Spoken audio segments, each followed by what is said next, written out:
Sheikh Abdullah Molla school and college কর্তৃক আয়োজিত online ক্লাসে নবম শ্রেণীর প্রিয় শিক্ষার্থীদেরকে সবাইকে জানাচ্ছি স্বাগতম ও শুভেচ্ছা। কেমন আছো তোমরা? আশা করি ভালো আছো। তোমাদের কোন ক্লাসটি নিয়ে আমি উপস্থিত হয়েছি বলতে পারো?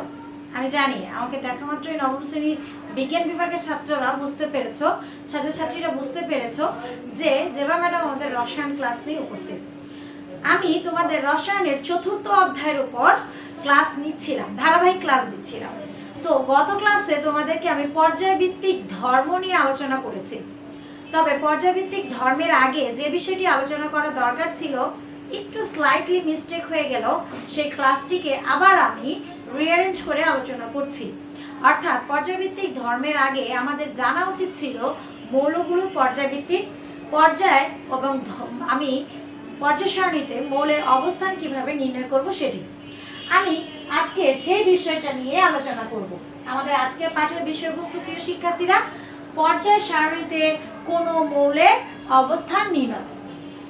প্রিয় শিক্ষার্থীরা, আমাদের আজকের পাঠের বিষয় আবারও বলছি, পর্যায় সারণীতে কোনো মৌলের অবস্থান নির্ণয়। এখন মৌলের অবস্থান বলতে আসলে কি বোঝায় চলো একটু দেখে নেই। মৌলের এটি একটি পর্যায় সারণী, আমরা চিনি অলরেডি। আমরা এই পর্যায় সারণীতে একটি মৌলের অবস্থান বলতে মূলত দুইটি জিনিসকে বুঝবো, এক হচ্ছে তার গ্রুপ, আরেকটি হচ্ছে তার পর্যায়। আমরা জানি একটি পর্যায় সারণীতে 1 থেকে 7টি পর্যায় এবং এই 1 থেকে 18টি গ্রুপ রয়েছে। তাহলে এই যে 1 থেকে 7টি পর্যায় আর 1 থেকে 18টি গ্রুপ রয়েছে, কোনো মৌলের যখন আমি অবস্থান বের করব তখন তার দুটি জিনিস বের করব, এক মৌলটি কোন পর্যায়ে অবস্থিত সেটা, দ্বিতীয়ত কোন গ্রুপে সে অবস্থিত আছে সেটা। তাহলে চলো একে একে আমরা নিয়মগুলো দেখে নিই। প্রথমত আমরা যেটি দেখব সেটি হচ্ছে মৌলের পর্যায় বের করার নিয়ম। প্রিয় শিক্ষার্থীরা, আমরা 3য় অধ্যায়ে মৌলের ইলেকট্রন বিন্যাস করা শিখে গিয়েছিলাম এবং সেখান থেকে আমরা এটাও শিখেছিলাম যে মৌলগুলোর অবস্থান বের করার, মৌলগুলোর পারমাণবিক সংখ্যা জানার পর ইলেকট্রন বিন্যাস যখন করি সেগুলো ক্রমান্বয়ে শক্তি স্তর এবং শক্তি স্তরের উপস্তর তথা অরবিটালে অবস্থান করে। আমরা মৌলের অবস্থান যখন বের করব তখন তার ইলেকট্রন বিন্যাস করাটা খুবই জরুরি এবং পর্যায়ে এবং গ্রুপ যেটাই বের করি না কেন ইলেকট্রন বিন্যাস যদি আমি না জানি তাহলে কিন্তু আমি মৌলের অবস্থান বের করতে পারবো না। তাহলে প্রিয় শিক্ষার্থীরা, ইলেকট্রন বিন্যাসের সাহায্যে আমরা কিভাবে তার পর্যায় বের করব? প্রিয় শিক্ষার্থী, উদাহরণ দেখো। উদাহরণ, এখানে লিথিয়ামের ইলেকট্রন বিন্যাস দেওয়া আছে। লিথিয়ামের ইলেকট্রন বিন্যাস যেহেতু তার পারমাণবিক সংখ্যা 3, এখানে তার প্রথম ইলেকট্রন দুটি যাবে হচ্ছে 1s শক্তি স্তরে। 1s শক্তি স্তরে দুটি ইলেকট্রন যাওয়ার পর তার ইলেকট্রন থাকবে একটি, যেটি যাবে 2s1 এ। এখন এই যে আমি ইলেকট্রন বিন্যাসটা করলাম, এটা থেকে আমি তার পর্যায় কিভাবে বের করব? দেখো বলা আছে কোন মৌলের ইলেকট্রন বিন্যাসের সবচেয়ে বাইরের প্রধান শক্তি স্তরের নম্বরই ওই মৌলের পর্যায় নম্বর। প্রিয় শিক্ষার্থীরা, কথাটিকে আমি আবার বলছি, আবার খেয়াল করো। এখানে কি আছে শিক্ষার্থীরা? এখানে আছে কোন মৌলের ইলেকট্রন বিন্যাসের সবচেয়ে বাইরের প্রধান শক্তি স্তরের নম্বরই ওই মৌলের পর্যায় নাম্বার। প্রিয় শিক্ষার্থীরা, খেয়াল করো, আমি হাইলাইটার দিয়ে দিয়েছি। কোন মৌলের ইলেকট্রন বিন্যাসের সবচেয়ে বাইরের প্রধান শক্তি স্তরের নম্বরই ওই মৌলের পর্যায় সারণী। আমি ইলেকট্রন বিন্যাস করলাম, করার পর তার বাইরের একদম বাইরে লিথিয়ামের দেখো কি আছে 2s। বাইরে কে আছে প্রিয় শিক্ষার্থীরা? 2s। বাইরে কে আছে প্রিয় শিক্ষার্থীরা? 2s। এই 2s হচ্ছে তার বাইরের শক্তি স্তর। এই যে 2s হাইলাইট করে দিয়েছি, এই 2, এখানকার 2, s এর সাথে যে 2টা আছে এই 2 হচ্ছে তার বাইরের শক্তি স্তর। তাহলে তার পর্যায় কত হবে? 2। বুঝতে পেরেছি? ইলেকট্রন বিন্যাস করার পর তার বাইরের শক্তি স্তর হচ্ছে তার পর্যায় নির্দেশ করে। তাহলে লিথিয়ামের পর্যায় হচ্ছে 2। আমরা আরেকটি ইলেকট্রন বিন্যাস দেখব। আরেকটি ইলেকট্রন বিন্যাস দেখো, আমরা পটাশিয়ামকে বেছে নিয়েছি।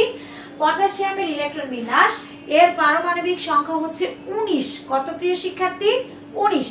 তাহলে 19 এর প্রথম দুটি ইলেকট্রন যাবে 1s এ, তারপরে ক্রমান্বয়ে ইলেকট্রন যাবে 2s এ 2টি, 2p তে 6টি, 3s এ 2টি, 3p তে 6টি, 4s এ 1টি। আবারও বলছি, পারমাণবিক সংখ্যা অনুযায়ী ইলেকট্রন বিন্যাস করলে পটাশিয়ামের ইলেকট্রন 4 নম্বর শক্তি স্তর পর্যন্ত বিন্যস্ত হয়। 1 2 3 4, অর্থাৎ 4 নম্বর শক্তি স্তরে যে তার ইলেকট্রন বিন্যাস শেষ হয়েছে। তাহলে এই যে 4 নম্বর শক্তি স্তরে যে শেষ হয়েছে এই ইলেকট্রন বিন্যাস, তাহলে তার বাইরের শক্তির ইলেকট্রন বিন্যাস কত? 4। কত? 4। তাহলে এই যে 4 নম্বর শক্তি স্তর তার বাইরে, এর বাইরের শক্তি স্তরটি হচ্ছে তার পর্যায়, অর্থাৎ পটাশিয়াম কয় নম্বর পর্যায়ে অবস্থিত? 4 নম্বর পর্যায়ে অবস্থিত। প্রিয় শিক্ষার্থীরা, আশা করি তোমরা কোন মৌলের পর্যায়টিকে সঠিকভাবে নির্ণয় করা শিখে গেছো, আশা করি পারবে। আবার বলছি, কোন মৌলের ইলেকট্রন বিন্যাস করার পর তার বাইরের শক্তি স্তর হচ্ছে তার পর্যায়। আমরা পর্যায় তো বের করা শিখলাম, আমরা জানি অবস্থান বের করতে হলে পর্যায়ের পাশাপাশি তার গ্রুপটিকেও বের করতে হয়। আমরা এখন গ্রুপ বের করা শিখব। প্রিয় শিক্ষার্থীরা, নিয়ম 1, এখানে আমরা পরপর 3টি নিয়ম দেখব গ্রুপ বের করার জন্য। গ্রুপ বের করার জন্য প্রথম নিয়মটি হচ্ছে, কোন মৌলের ইলেকট্রন বিন্যাস করলে যদি তার বাইরের প্রধান শক্তি স্তরে শুধু s অরবিটালে ইলেকট্রন থাকে, তবে ওই s অরবিটালের মোট ইলেকট্রন সংখ্যায় তার গ্রুপ নির্ণয় করবে। প্রিয় শিক্ষার্থীরা, আমরা ইলেকট্রন বিন্যাস করলাম, করার পর আমরা যদি দেখি তার প্রধান শক্তি স্তরের s অরবিটালে ইলেকট্রন আছে, তাহলে সেই মৌলগুলোকে আমরা s ব্লক মৌল বলি। আমি মৌলের পরিচিতিতে এগুলো তোমাদেরকে বলেছিলাম। তাহলে এই s ব্লক যে মৌলগুলো যাদের বাইরের শক্তি স্তরে s এ ইলেকট্রন থাকবে, সেই s এ যে কয়টি ইলেকট্রন থাকবে, s এ সর্বোচ্চ 2টা ইলেকট্রন থাকতে পারে, তাহলে একটাও থাকতে পারে, 2টাও থাকতে পারে। যদি একটা ইলেকট্রন থাকে তাহলে সে গ্রুপ 1 এ, আর যদি 2টা ইলেকট্রন থাকে সে গ্রুপ 2 এ যাবে। তাহলে এই নিয়ম অনুযায়ী আমরা একটা উদাহরণ দেখি, যেখানে লেখা আছে হাইড্রোজেন, হাইড্রোজেন H1, এর মৌলের ইলেকট্রন বিন্যাস 1s1। তাহলে s অরবিটালে ইলেকট্রন আছে 1টি, তাই হাইড্রোজেনের গ্রুপ বা শ্রেণী নাম্বার 1। আমরা একই রকমে আরো কয়েকটি উদাহরণ প্রিয় শিক্ষার্থীরা দেখে নিব। লিথিয়াম, এর পারমাণবিক সংখ্যা হচ্ছে 3, 1s2 2s1 হচ্ছে এর ইলেকট্রন, তাহলে এর বাইরের শক্তি স্তরে ইলেকট্রন আছে 1টি। সোডিয়াম, যার ইলেকট্রন সংখ্যা হচ্ছে 11, 1s ইলেকট্রন বিন্যাস 1s2 2s2 2p6 3s1। পটাশিয়ামের 1s2 2s2 2p6 3s2 3p6 4s1। তাহলে s এ কয়টি করে ইলেকট্রন? এদের প্রত্যেকেরই 1 1 1, দ্যাট মিন্স এরা গ্রুপ 1 এ অবস্থিত। এরপরে দেখো বেরিলিয়াম, ম্যাগনেসিয়াম, ক্যালসিয়াম, সেম একইভাবে এদের বেরিলিয়ামের 2s এ 2টি, ম্যাগনেসিয়ামের 3s এ 2টি, ক্যালসিয়ামের 4s এ 2টি। তাহলে আমরা কি বলেছি? s এ যদি ইলেকট্রন থাকে সেটাই তার গ্রুপ নির্ধারণ করবে। এখানেও সেম, s এ তার ইলেকট্রন রয়েছে, প্রথমটিতে আমরা দেখেছি প্রত্যেকটিতে 1টি করে, সেজন্য তারা গেছে গ্রুপ 1 এ। কিন্তু এখন দ্বিতীয় ক্ষেত্রে তাদের ইলেকট্রন প্রত্যেকের s এ 2টি করে ইলেকট্রন আছে, তাই এর গ্রুপ সংখ্যা হচ্ছে 2। প্রিয় শিক্ষার্থীরা, সব সময় কি এমন হবে? নিয়ম যেমন থাকে তার ব্যতিক্রমতাও থাকে। আমরা এখন ঠিক এমনি একটি ব্যতিক্রম জানব। ব্যতিক্রমতাটা কি? হিলিয়ামের ক্ষেত্রে, হিলিয়ামের পারমাণবিক সংখ্যা 2, এর ইলেকট্রন বিন্যাস 1s2। তাহলে ম্যাডাম, s এ 2টা ইলেকট্রন, এটা তো গ্রুপ 2 এ যাওয়ার কথা। তোমার কথায় যুক্তি আছে, কিন্তু তোমাদের এই যুক্তিটা আমি নিতে পারছি না। কেন জানো? দেখো, এটি 8 নম্বর গ্রুপে থাকে। কেন? 18 নম্বর গ্রুপে এর থাকার কারণ হচ্ছে এর প্রথম শক্তি স্তরের ইলেকট্রন ধারণ ক্ষমতাকে সে পরিপূর্ণ করেছে। আমরা জানি 1s এর সর্বোচ্চ 2টা ইলেকট্রন থাকতে পারে। হিলিয়ামের তার 2টা ইলেকট্রন থেকে সে সেই অরবিটালের ধারণ ক্ষমতাকে সম্পূর্ণভাবে পরিপূর্ণ করে দিয়েছে। আর কোনো ইলেকট্রন এখানে থাকে না। যদি কোনো অরবিটাল তার শক্তি স্তরের ধারণ ক্ষমতাকে পরিপূর্ণ করে ফিল আপ করে দেয় তাহলে সে রাসায়নিকভাবে নিষ্ক্রিয় হয়ে যায়। এই ক্ষেত্রে হিলিয়াম তার শক্তি স্তরকে পরিপূর্ণ করে দেওয়ার কারণে সে 2 নম্বর গ্রুপে না যে 18 নম্বর গ্রুপে গেছে এবং সে রাসায়নিকভাবে নিষ্ক্রিয়। ব্যতিক্রমতাটা কিন্তু তোমরা মনে রাখবে, কারণ যেহেতু যেখানেই ব্যতিক্রম সেখানেই প্রশ্ন হয়। এখানে প্রশ্ন আসতে পারে হিলিয়ামকে 18 নম্বর গ্রুপে স্থান দেওয়া হয় কেন। প্রশ্নটি মাথায় রেখো, কারণ আসতে পারে পরীক্ষায়। দেখো, এরপরে আমরা নিয়ম 2-এ চলে যাব। নিয়ম 2টাতে আমরা যদি লক্ষ্য করি, s অরবিটাল শিখা শেষ, s ব্লক মৌলগুলো আমাদের দেখা শেষ। আমরা আলোচনা করেছিলাম পি ব্লক মৌল। পি ব্লক কারা ছিল? যাদের পি অরবিটালে ইলেকট্রন যায়, অর্থাৎ ইলেকট্রন থাকে 1 থেকে 6 এর মধ্যে থাকে। এদের ক্ষেত্রে আমরা কি করব? এদের ক্ষেত্রে বুদ্ধি হচ্ছে নিয়ম 2 আমরা ফলো করব, যেখানে বলা হচ্ছে কোন মৌলের ইলেকট্রন বিন্যাসের বাইরের প্রধান শক্তি স্তরে যদি শুধু s ও p তে অরবিটালে ইলেকট্রন থাকে, s এ 2টা থাকার পর ইলেকট্রন p তে চলে যাবে। এই ক্ষেত্রে s ও p অরবিটালে ইলেকট্রন থাকলে s ও p এর অরবিটাল, আবার খেয়াল করো, s ও p অরবিটালে যদি ইলেকট্রন থাকে, এরপরে s ও p অরবিটাল, s এর অরবিটালে আর p অরবিটালের টোটাল ইলেকট্রন সংখ্যার সাথে আমরা 10 যোগ করলে যে সংখ্যা পাওয়া যাবে তাই তার গ্রুপ। s অরবিটালে ইলেকট্রন নিব, p এর অরবিটালের ইলেকট্রন নিব, নেওয়ার পর তার সাথে এক্সট্রা একটা সংখ্যা 10 যোগ করে তার গ্রুপ আমরা বের করব। দেখো প্রিয় শিক্ষার্থীরা, বেরিলিয়াম যার ইলেকট্রন সংখ্যা, পারমাণবিক সংখ্যা 5, ইলেকট্রনও 5, তাহলে তার ইলেকট্রন বিন্যাস 1s² 2s² 2p1। তাহলে 2s এ আছে 2টি, 2p তে আছে 1টি। তাহলে এটা হচ্ছে পর্যায় 2 এর, কারণ 2 ইলেকট্রন বাইরে শক্তি স্তর 2। পর্যায় কত? 2। আর গ্রুপ যখন বের করতে যাচ্ছি প্রিয় শিক্ষার্থীরা, তখন আমরা কি করছি? s এ থাকা 2টা ইলেকট্রন আর p এ থাকা 1টি ইলেকট্রন, টোটাল ইলেকট্রন দেখো এখানে 2, 1 আর হচ্ছে 10। তাহলে টোটাল হচ্ছে 2, 1, 10, টোটাল হচ্ছে 13। তাহলে আমাদের এটার গ্রুপ সংখ্যা কত চলে গেল? 13। আবার সেম একইভাবে গ্রুপস আমরা দেখব কার্বন।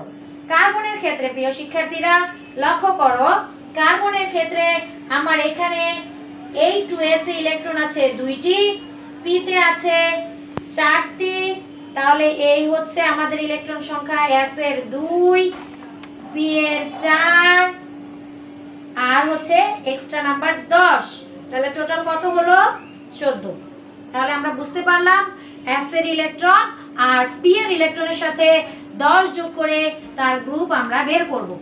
সেম একইভাবে নাইট্রোজেনের ক্ষেত্রে s এ 2টা, p তে 3টা, 2 যোগ 3 সাথে 10 যোগ করে 15। অক্সিজেনের 8, s এ 2টা, p এ 2টা, তাহলে s এর 2, p এর 4 আর 10 হচ্ছে 16। এরপরে ফ্লোরিন s এ 2, p এ 5, তাহলে 2, 5 প্লাস 10 17। এইভাবে আবার নিয়নের পারমাণবিক সংখ্যা 10। দেখো ইলেকট্রন সংখ্যা হচ্ছে 2, s এ 2, p তে 6, 6 আর 2 এ হচ্ছে 8, 8 এর সাথে 10 যোগ করে 18। তাহলে আমরা নিয়ম 2 নম্বর নিয়মটি আশা করি তোমরা পারবে। তবে পারার জন্য একটা কাজ করতে হবে, বাসায় প্র্যাকটিস। বাসায় প্র্যাকটিস না করলে কোনোভাবেই তোমরা এটাকে শিখতে পারবে না। আমরা পরের অংশে চলে গেলাম।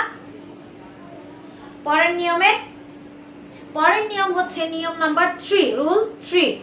রুল 3 তে আমরা যে নিয়মটি দেখব, সেখানে s অরবিটাল সম্পর্কে জানলাম, p অরবিটাল সম্পর্কে জানলাম, এবার আমরা জানবো ডি অরবিটাল সম্পর্কে। প্রিয় শিক্ষার্থীরা, ডি অরবিটালের মৌলগুলোকে আমরা বলি অবস্থান্তর ধাতু, এদেরকে আমরা বলি ডি ব্লক মৌল। তাহলে এই ডি ব্লক মৌলদের কি হবে?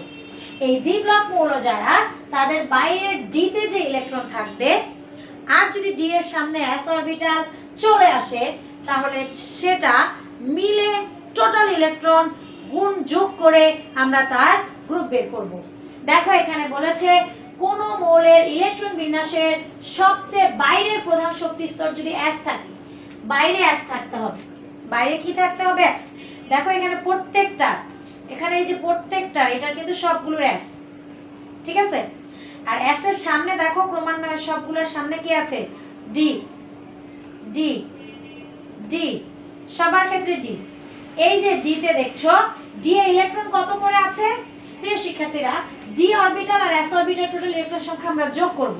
দেখো ক্রোমিয়ামের, যেটা আমি দিয়েছি তোমাদের এখানে ক্রোমিয়াম, এই ক্রোমিয়ামের ক্ষেত্রে খেয়াল করো তোমরা, ডি তে আছে 5টি আর এস এ আছে 1টি।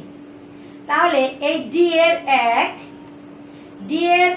ডি এ থাকা 5 আর এস এর 1, ডি এর 5 আর এস এর 1, টোটাল মিলে হচ্ছে 6, ঠিক আছে?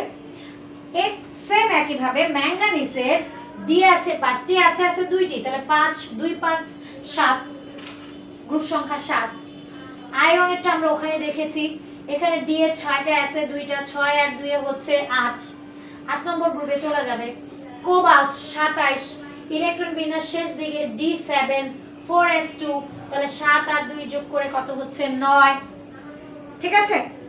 এরপরে নিয়ন, যার বাইরে ডি তে আছে 8টি, এস এ আছে 2টি, 8 আর 2 হচ্ছে টোটাল 10। সেম কপারে আছে 10 আর 1 এ 11।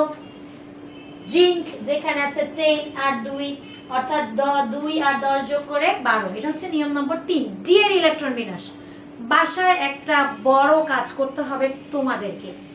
বাসায় 1 থেকে 30টি মৌল নিয়ে তাদের ইলেকট্রন বিন্যাস করে প্র্যাকটিস করতে হবে তাদের পর্যায় আর গ্রুপ। পর্যায় কিভাবে বের করব? পর্যায় বের করব হচ্ছে তার বাইরের শক্তি স্তরের অবস্থান। এই যে দেখো ক্রোমিয়ামের বাইরের শক্তি স্তর 4 ছিল, তার পর্যায় 4। ম্যাঙ্গানিসের বাইরের শক্তি স্তর 4, 4। কোবাল্টের 4, পর্যায় সবগুলোর 4, কারণ বাইরের শক্তি স্তর 4। আর গ্রুপের ক্ষেত্রে আমরা 3টি নিয়ম শিখেছি। একটা অ্যাসের, অ্যাসে যে কয়টি ইলেকট্রন থাকবে সেটাই তার গ্রুপ সংখ্যা। এস আর পি মিলে, যখন এসে 2টা আর পি তে 1টা 2টা করে ঢুকছে, তখন এস আর পি মিলে তার ইলেকট্রন সংখ্যার সাথে আমরা যোগ করব 10 করে তার গ্রুপ। আর ডি এর ক্ষেত্রে কি করছি? ডি এর ক্ষেত্রে ডি আর সামনে যে এস অরবিটাল, এস আর ডি এর মিলে তার গ্রুপ সংখ্যা বের করছি। প্রিয় শিক্ষার্থীরা, এখানে তোমাদের ক্লাস 9-10 এ যেটা আলোচিত হয়নি সেটা হচ্ছে এফ এর ক্ষেত্রে, কারণ এফ এর মৌলগুলোর ইলেকট্রন বিন্যাস বিশাল বড়, যেটা তোমাদের ক্লাসের জন্য প্রযোজ্য নয় বলে আমরা 9-10 এ এই বিষয়টি আলোচনা করছি না। তবে তোমাদেরকে বলে রাখি, যে মৌলগুলোর ক্ষেত্রে এফ এ ইলেকট্রন যাবে সেটা যদি ষষ্ঠ পর্যায় হয় সে চলে যাবে ল্যান্থেনাইট সারিতে, আর যদি সে পর্যায় 7-এর হয় তাহলে সে চলে যাবে অ্যাক্টিনাইট সারিতে। এভাবে তাদের গ্রুপ বা পর্যায়গুলো বের করা হয়। তাহলে প্রিয় শিক্ষার্থীরা, আমরা গ্রুপ আর পর্যায় করা শিখলাম। একটা কাজ না দিলে কেমন হয়? দেখো একটি কাজ বাসায় একটু চেষ্টা করতেই হবে। সেই কাজটা কি? পারমাণবিক সংখ্যা 19, 20, 21, 3টা মৌল দিয়েছি। 19, 20, 21 মৌল 3টির পর্যায় সারণীতে অবস্থান নির্ণয় করো। অবস্থান মানেই কিন্তু পর্যায় আর তার গ্রুপ বের করা। একটু এখনই এই ক্লাসটি দেখে এখনই একটু প্র্যাকটিস করে দেখো না কেন।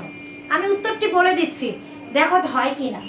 পটাশিয়াম, যার পারমাণবিক সংখ্যা 19, সে যাবে হচ্ছে গ্রুপ 1-এ, তার পর্যায় হবে 4। আর 20, এই মৌলটি যাবে পর্যায় 4-এ, গ্রুপ হবে 2। আর 21, এটি নিয়ম 3-এর, এটির পর্যায় যদিও 4, তবে এর গ্রুপ হবে হচ্ছে স্ক্যান্ডিয়াম, ডিতে 1টা, এসে 2টা, গ্রুপ হবে 3। আমি উত্তর বলে দিলাম, লিখে দেইনি, যাতে তোমরা প্র্যাকটিস করতে পারো। প্র্যাকটিস করো, ভালো থাকো, ক্লাসগুলো দেখতে থাকো। সবাইকে অসংখ্য ধন্যবাদ জানিয়ে শেষ করছি। আল্লাহ হাফেজ।